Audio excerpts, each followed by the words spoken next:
And I needed to get through that. And then I saw a time when I perceived him to be in a very, very dark place. She looked at the vacant chair on the other side of the kitchen table. His chair always, in the mornings, in the evenings. But today, that chair remained cold, still, and quiet because for Meri Brown, the quiet was no longer serene. It was punishment. The beginning of Kody and Meri Brown's story wasn't one of heartbreak. It was one of promise, of hope. With commitment so great to venture into a lifestyle, not many were brave enough to comprehend. Meri was the pioneer, the cornerstone, the woman who held Kody's hand when plural marriage was no more than a whisper rather than a truth. Those days, it wasn't about television cameras and scandal tabloids. It was about faith, family, forever, but forever, can at times turn into an enclosure. Kody had once been so in love, not only with his principles but with Meri. They started from scratch and built a life together, well before other wives joined the family. She was his priority, and somehow, over the years, Meri became his last priority.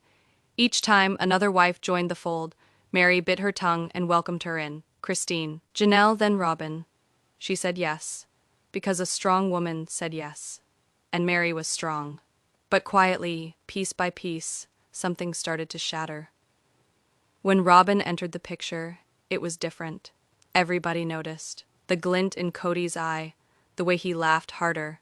Saturday closer, made time. And Meri. She was relegated to afterthought in the story she co-wrote. The night it all cracked open wasn't loud.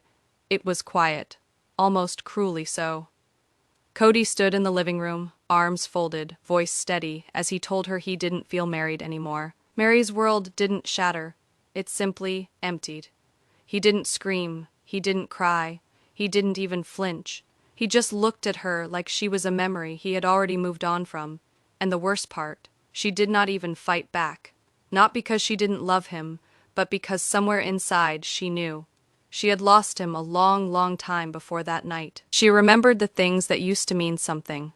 Sunday breakfasts, quiet walks, secrets that the other wives never quite understood. But gradually, those things had been taken over, with appointments, with special treatment, with silence. The silence was the hardest. He stopped calling. He stopped asking. He stopped caring. At least, that's how it felt. And she stopped being seen. Meri tried everything to reconnect. Counseling, letters, late, night talks. But every effort was met with the same empty promise. We'll see.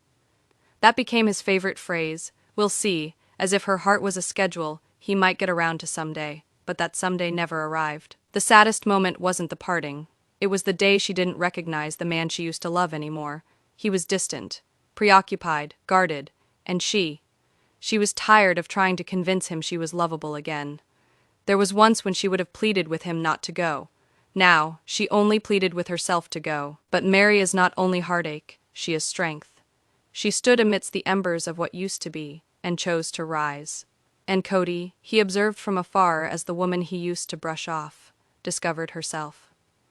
Not because he granted her permission, but because she recalled she never did need it in the first place. This is not merely a tale about heartbreak. It is a tale about rebirth, about discovering truth in silence, about learning that sometimes the one who breaks you is also the one who teaches you who you are. Meri Brown lost a marriage, but in the devastation, she discovered herself. And Kody, he might have left a wife behind, but he also left behind the only woman who ever believed in him from the beginning.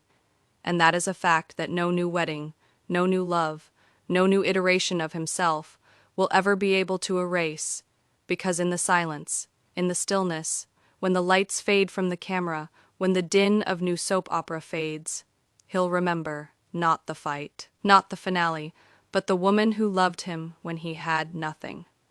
The woman who remained when it was inopportune. And that kind of love, once it disappears, it doesn't return.